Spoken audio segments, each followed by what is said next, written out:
All right. Good afternoon, maybe good morning for some, maybe joining us on the West Coast still.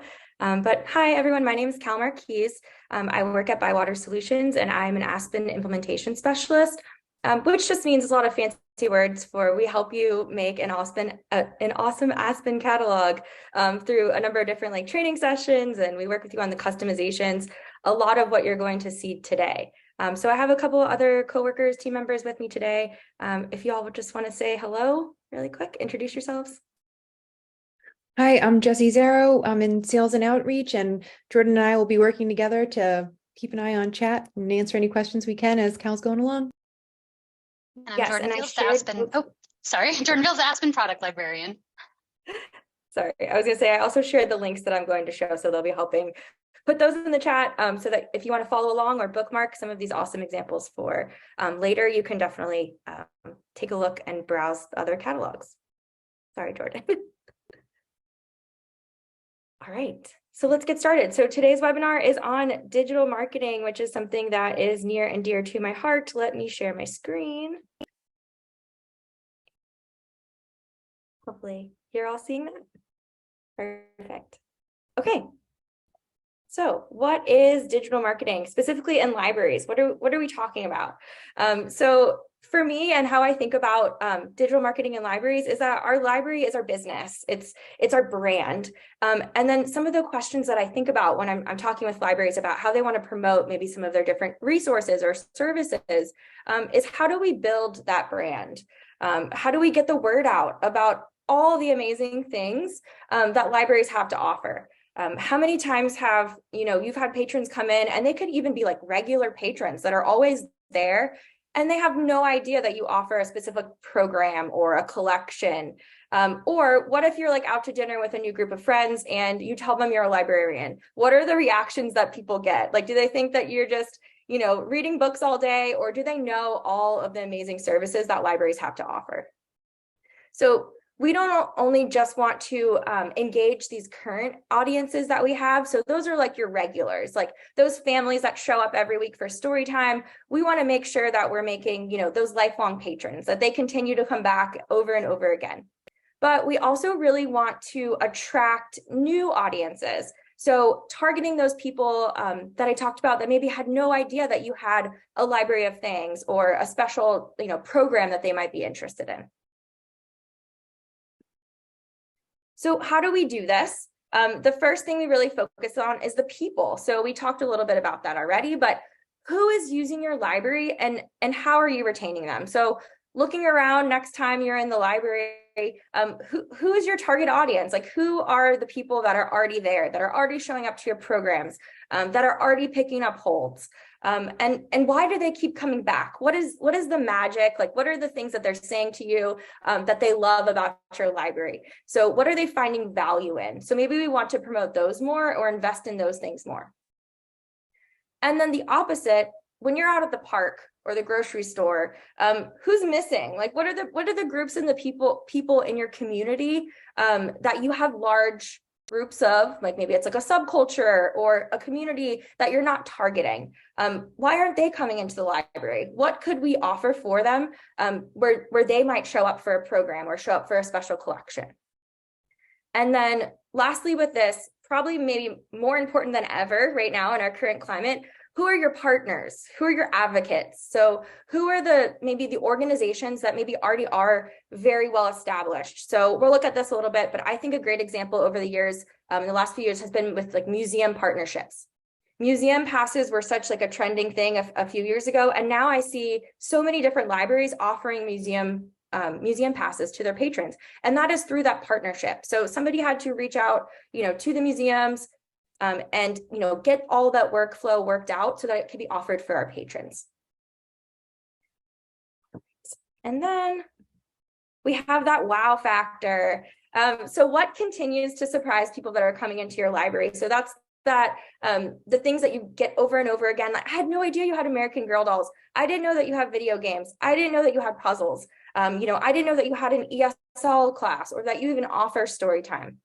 I think that as librarians, we are sometimes guilty of the fact of how awesome libraries are because we take it for granted. We're there every day doing all this amazing stuff and all this amazing work and offering all these things that we forget for that a large, section of the population has no idea that maybe we offer those things.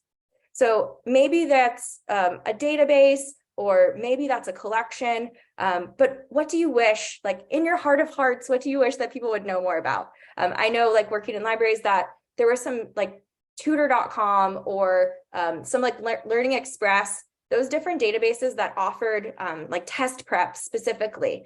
I wish that I could like drive a float down the middle of Main Street and let everybody know that we had it, because it would help so many people, especially with things like ACT or SAT. So just identifying those things that are maybe underutilized and that are incredibly valuable. Okay, so it's National Library Week, and all of those other pieces lead to there's more to the story, and there's more to our library story. As libraries, we have a great story to tell out to all these people in our community. And we can do these through a number of different kind of tools or outlets. So we have things like email marketing. We might have signage, maybe out in the community or even within our walls of our locations to promote our different programs and things. We've seen a lot of, I feel like, uptick in that email and newsletter marketing. There's a ton of different platforms that offer those things now in libraries. Of course, those partnerships, so your community centers, maybe your local like health department, those museums. Of course, the word of mouth. So that's with those advocates, like they're out in the community being like, did you know that the library has this? I actually was victim of this, even as a librarian. Someone else told me this week, we went to Home Depot, we were buying a tile cutter, and it was like $80. And I was like, we only need it for a small project. We were texting some friends to say, hey, does anyone have one we can borrow? And they said, our local library has a tool lending library. And I was like, I had no idea. So I was in Home Depot and I started Googling their catalog and I found the tile cutter that we needed. So even as a librarian, I forgot that I could reach out and look for those different resources. So thankfully, my friend uses that library and provided that word of mouth. There's also, of course, our outreach that we do with like library card signups and library websites too. There's a lot of effort and work on our websites maybe to incorporate our branding. But I think like over the years, maybe the library catalog, even though it's central to so much of what we do within libraries, has maybe been more of like an afterthought. Like it's just a place to go search for stuff, right? So what I want to really show you today is with libraries using Aspen and how they've really tapped in to their library card to take all these things that we just discussed, like the promotional aspect of their collections, their services, and how they are targeting different groups of people. So let's use all the tools in our toolbox, including the library catalog. So I'm going to start sharing some different kind of features within Aspen and how libraries have tapped into them to do exactly this. And then we'll be able to share those links so that you can follow along as I go. Great. So the first one, just kind of, I'm going to click through all of these because I feel like it's so cool that no two Aspen sites look the same. So these are just going to be a preview of some of the ones that I'm showing off today, and we'll spend more time on them. But as you just flip through it, I think even as I was kind of gathering examples, I was like, wow, this is just like, you would have no idea that what Aspen is. It's not about us, it's about you all and your brand that we really want to put front and center. So showing off those different things, your colors, your logos, what's important to you, and you're crafting that, brand or that experience. So I just think it's really neat to see all the different things that libraries have taken and what they've done with the same platform on the back end, but it's completely different from the user experience. So with that, obviously you can see you can change your theme and you can customize it to that brand that we talked about. So front and center, bringing in your logo, bringing in your colors, making sure that it's recognizable to you so that it looks like this belongs to our library, right? This is our thing. This is our home base. This is our information. So, a lot of marketing is making sure that you have that brand recognition. Like, what Nike looks like, what Coca-Cola looks like. Why shouldn't, a person in your community recognize your logo front and center on your catalog? So during implementation, what we do is we work with libraries to grab their logos, their brand, their colors, and help them set this up for them so that it looks really beautiful to their patrons and that it matches maybe any branding that you already have. And then if you don't have any at all, like now it's your opportunity to enhance that branding. And it's very easy to make changes with the customizations, like uploading your logo or uploading a banner. So there's a lot of customization available with that. Here's another great example. So you can see it's just completely different, but the colors kind of carry through with the logo. You really get a feel for like what Darien Library looks like. If I were to like click on their website, let's see, that same kind of experience carries through. So it's the same logo. This is their website now. And then the same type of colors kind of carry through. So it's a very united experience going from their website to their catalog. And there's also other opportunities for things like for consortiums, maybe like in their footer, there's other real estate available that you can promote, maybe a partnership that you have. So we see sometimes that things maybe are funded by grants, and I'll make this a little bit bigger. Or maybe they want to give some, attribution to friends of the library or the consortium that they're a part of. You also have other additional places for that type of messaging and that type of, integration of other logos. So a lot that I talked about already was about marketing your collections, right? So you have so many things, just besides books that you offer to the public. So let me show you off our Huntsville-Madison catalog. They do a wonderful job of, all of our libraries do a wonderful job, but they do a wonderful job of kind of tying in what they're featuring maybe within the library, also online. So with Aspen, what we have is something called browse categories. So this is what these boxes are that you see on a lot of our different sites, like as their homepage kind of. What this is, and I think about all the time that we spend making those in-library displays. Like, we have to create signage, we're pulling lists, we have to go out to the shelf and we have to, grab from them. You're fighting the other librarian for the good stands that really hold up the, the books and the DVDs well. There's all that work and labor that goes into it. With browse categories, it's much easier. And the beauty is that they reshelve themselves. So what that means is once that holiday is over, once National Poetry Month is over, you can set your browse categories on a schedule so that they'll just expire. They won't show here anymore. And then your next thing that you're featuring will pop up. It's already the end of April, which means that, summer reading is right around the corner. I know, it's terrifying. We moved from tax season right into summer reading way too quickly. But what that means is that you're able to just kind of filter through all those different things that you might want to be featuring. But these also don't have to match your in-library displays. I think some libraries do a really nice kind of tie-in with what they're featuring within their libraries. So for things like they feature their local music, they have a spring into reading right now. Also, I love this one, Waiting on Daisy Jones and the Six. So I imagine that there's probably maybe a little bit of a long list right now. So they made this browse category of other maybe similar or like titles that users might be interested in that don't have a wait. I just thought that was so cool. They also do Hot on Libby, no holds on Hoopla. So one of the things that you aren't able to pull in on your in-library displays are your e-content. In Aspen, we integrate with Access 360, Cloud Library, Hoopla, Overdrive. So we can pull in all those different titles through API connection. We're also able to pull in through something called sideloading, where we upload your records. So for things like Canopy, Creative Bug, LinkedIn Learning, you'd be able to feature all of those resources that you offer all in one place. So you're not only pulling from your physical items on your shelf with this type of kind of feature or browse category, you're also able to feature your e-content. And so here's just another example I have of this. So this is Jackson County Library Services. Specifically, I love that they have this from the blog feature. So, or browse category. So they have obviously a blog that they put together, and what they're doing is they're kind of cross-promoting or cross-marketing. So in their blog, they're referencing through their blog posts some of these different browse categories or different like curated collections. So then they'll reference them in their blog post, it will take the user out to their library catalog. And then similarly, it's kind of tying back into like, oh, I had no idea that you all offered a blog. Like maybe I'd be interested into, reading it or subscribing to it. So I always just think this is a really nice way that Jackson specifically does like a nice tie-in to their different posts on their blog.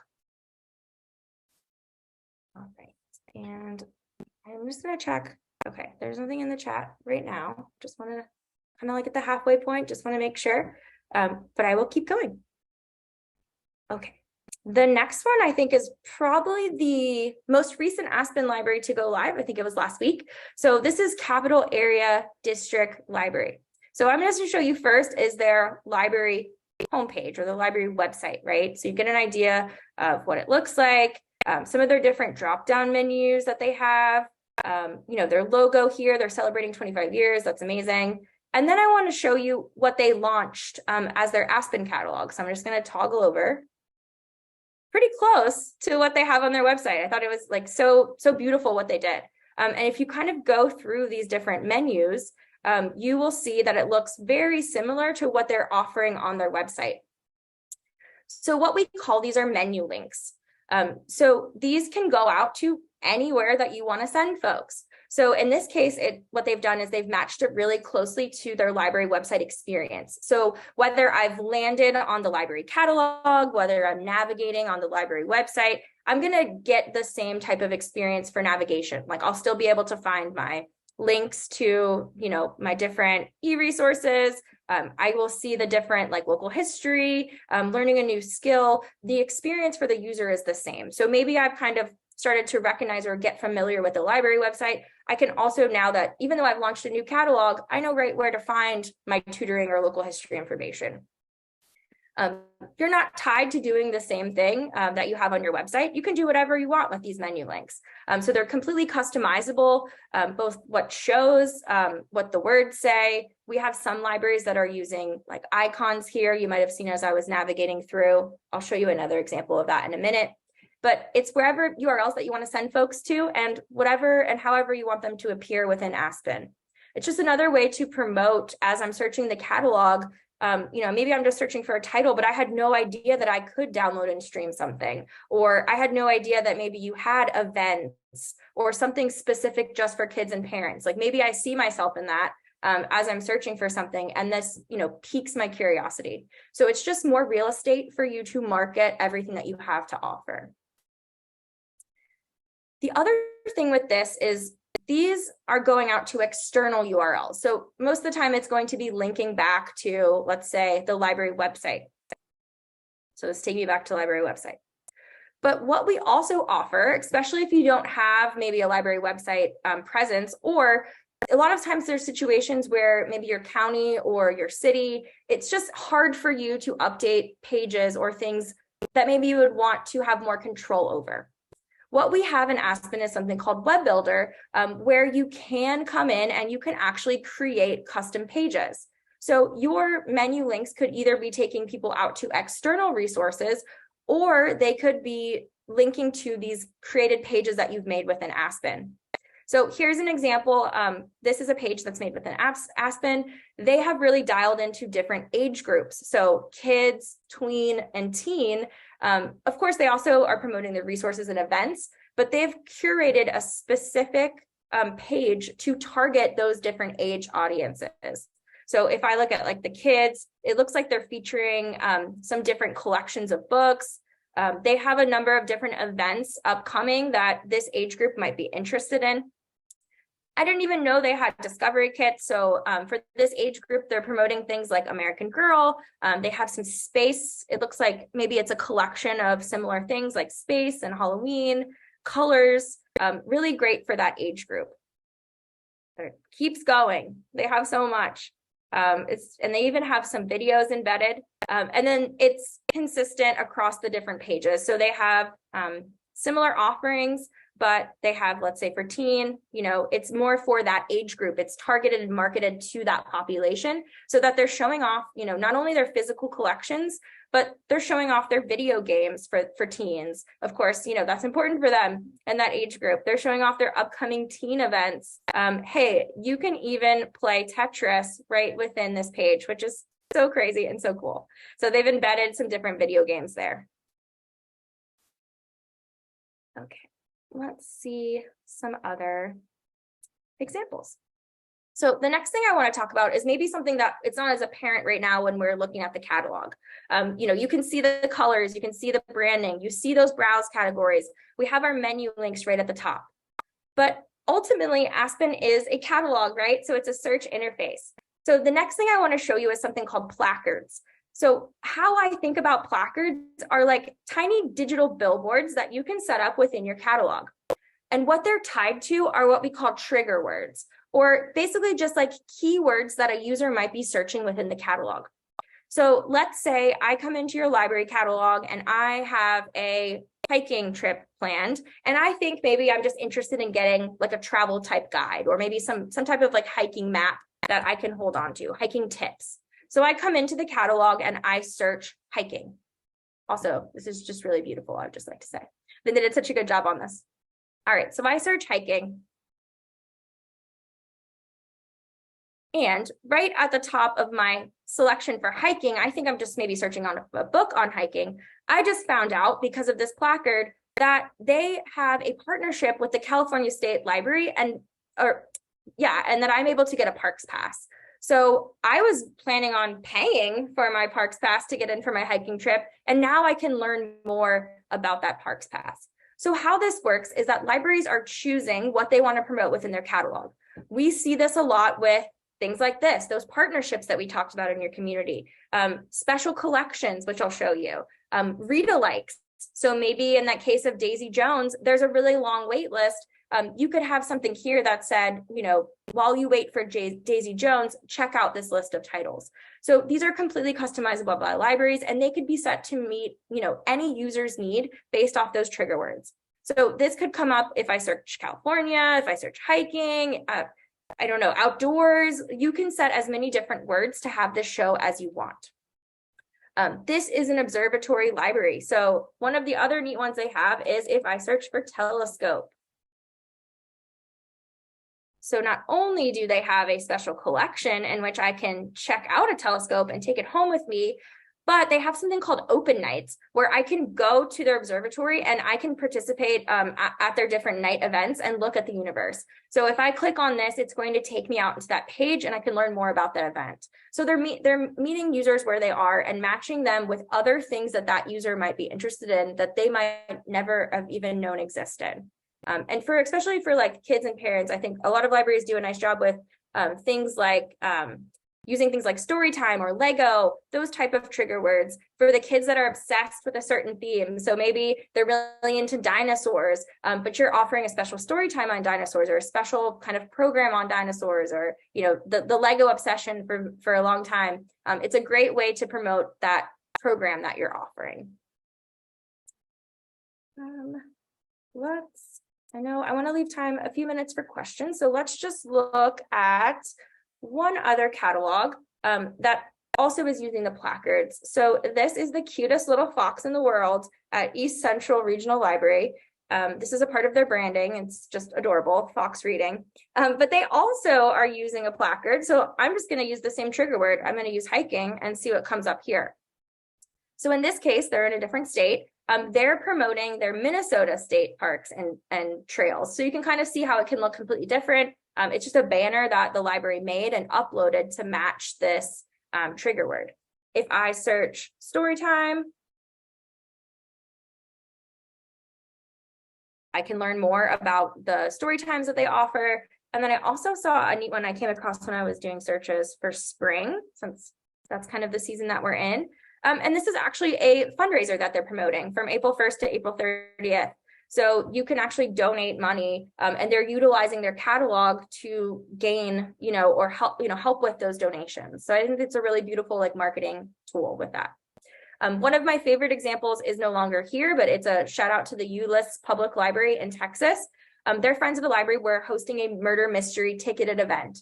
They put a placard on their catalog. Anytime anyone searched mystery, thriller, murder, and then they also attached it to a number of like popular or trending like murder type mystery authors, so that every time you searched for that, like if you're really into true crime, for example, you would see an advertisement for that upcoming event. And I just thought it was a great relationship, not only to help out the Friends of the Library, you're raising money for your library, but you're also connecting those users that are like fanatics of the thriller and the true crime to those events that they might not have known about. So speaking of events, another thing that Aspen has is events integration capability. So as we know, libraries are just so much more than books. We saw some of the different ways that maybe libraries are using some other tools, free within Aspen or included within Aspen. But if you do pay for something like LibCal, Library Market, or we just added Communico calendar integration, then there's a way where your events not only will be with your calendar product, but they can also be directly integrated right within Aspen. So this library is actually using that. So if I search garden in this case, and I just do a general library catalog search. So maybe I'm looking for a new book on gardening, or it's springtime, I'm getting ready to plant. Not only does it look like they're still using that same placard for their spring for libraries, but as I'm kind of scrolling through the different list of titles, I also see this Explore More box here. So this Explore More box comes up on everyone's catalogs, and it just what shows there is a little bit different. So a lot of times we see things like maybe your EBSCO database is here, or your lists here, New York Times list here. Also things like maybe some different web resources that you're promoting in your catalog.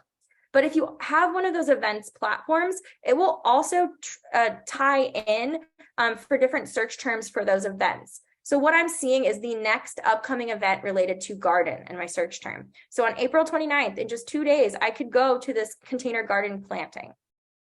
I also see that there's 14 related events. So if this doesn't work out for me at this time, I could click on events and it would take me into a full list of events that I can check out. And it's all integrated with that calendar product. So, Master Gardener's coming. Those are awesome, by the way. I'd never been to one. And I used to be like, I got in charge of it at the library and I used to take home so many different plants. So maybe, I would want to attend this one instead. And I could, if there's registration required, I could go out and register here, or I could save it, and I could remember that on May 13th, I'm heading out to this Master Gardener event. So it's tying all those things together. I was just expecting on getting a new great book or maybe a DVD or something related to gardening, and instead I found out that Master Gardener is coming in a few weeks. All right, I want to save a couple of minutes for questions. We could literally talk about this for hours and hours and hours, because we have so many amazing and creative libraries that they're taking the tools that we have and they're manipulating them and customizing them in such wonderful ways. So we talked to you through implementation about the how, but all of this work that you see, libraries are so creative and people are always kind of pushing what Aspen can do in a great way. So we're always looking for updating to different integration offerings, or people are coming to us with new integrations, new collections, and they're wondering, how can I better promote my toys, my bicycles, my hotspots? And it's so rewarding to be able to help libraries market everything that they have to offer. All right. Any questions about what we saw today? We'll send out all those links with the recording if you weren't able to grab them. And if you're interested specifically in the events that I just showed, you are in luck, because Jordan is going to be talking about events on May 22nd at 2 p.m. So the same way that you found this webinar, come to the next one and we'll show you more in depth. We'll just focus on events and what's possible within Aspen on events. I'm always here if someone wants to talk about marketing. I absolutely love it. If you just want to throw some ideas off of each other, help with something, some of the setup within Aspen, it's cal@bywatersolutions.com. And